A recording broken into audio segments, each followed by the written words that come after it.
ये कहानी है बिहार के मुख्यमंत्री नीतीश कुमार और उनकी पत्नी मंजू सिन्हा की। एक ऐसी जोड़ी जिनकी जिंदगी में प्यार, संघर्ष और सच्चाई हमेशा साथ रही। साल 1985 की बात, नीतीश कुमार पहली बार विधायक बने। बख्तियारपुर में उनका जोरदार स्वागत हुआ, लेकिन उनके चेहरे पर खुशी के बीच चिंता भी थी। उनकी नजरें अपने घर में नहीं बल्कि मायके में थी, जहां उनकी पत्नी मंजू थी। बेचैन नीतीश ने आधी रात को अपने एक साथी से कहा, मोटरसाइकिल निकालो, हम मंजू से मिलने जाएंगे। और तड़के नीतीश कुमार वहां पहुंच गए तो मंजू की खुशी का ठिकाना नहीं रहा। नीतीश की पढ़ाई बख्तियारपुर से शुरू हुई और उन्होंने पटना कॉलेज ऑफ यूनिवर्सिटी से इंजीनियरिंग की पढ़ाई की। बचपन से ही नीतीश पढ़ाई में तेज थे और उनका परिवार चाहता था कि वे इंजीनियर बने। इंजीनियरिंग के आखिरी साल में उनके माता पिता ने उनका रिश्ता मंजू कुमारी सिन्हा से तय कर दिया। उस समय मंजू पटना के मगध महिला कॉलेज में पढ़ रही थी। नीतीश और मंजू की शादी में कुछ खास बातें थी। नीतीश ने शादी के लिए 2 शर्तें रखी थी। दहेज नहीं लिया जाएगा और शादी पारंपरिक लेकिन तामझाम मुक्त रहेगी। नीतीश कुमार के शादी के कार्ड में लिखा था कि तिलक, दहेज और शोषण युक्त कुछ प्रथाओं से मुक्त। 22 फरवरी 1973 को पटना के लाला लाजपत राय हॉल में नीतीश और मंजू की शादी हुई।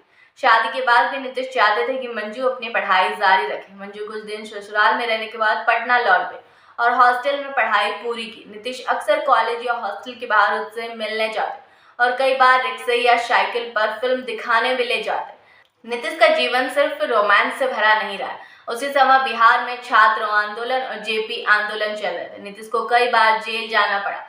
मंजू अक्सर उनसे मिलने जेल जाती, लेकिन दादी के 12 साल तक नीतीश राजनीति में असफल रहे और नौकरी भी नहीं की। घर चलाना मुश्किल था, लेकिन मंजू ने 1982 में शिक्षक बनकर परिवार संभाला। 1985 में जब नीतीश ने आखिरी बार चुनाव लड़ने का फैसला किया, तब मंजू ने अपने 2.5 साल की बचत नीतीश को दे दी। इसी साहस और प्यार के कारण नीतीश ने हरनौत विधानसभा सीट से जीत हासिल की। चुनाव जीतने के बाद भी नीतीश की पहली चिंता थी पत्नी मंजू से मिलना।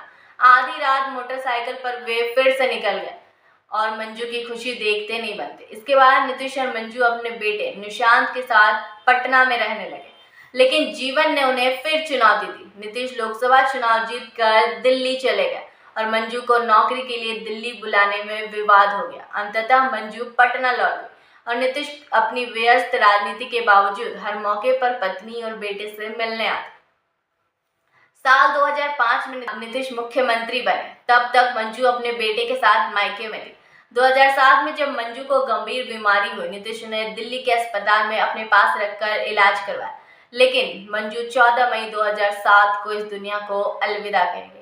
नीतीश ने बाद में उनके नाम पर मंजू कुमारी स्मृति पार्क बनवाया और हर साल उनकी पुण्यतिथि पर फूल चढ़ाते। ये कहानी सिर्फ प्यार की नहीं है, बल्कि संघर्ष, समर्पण और सच्चाई की भी।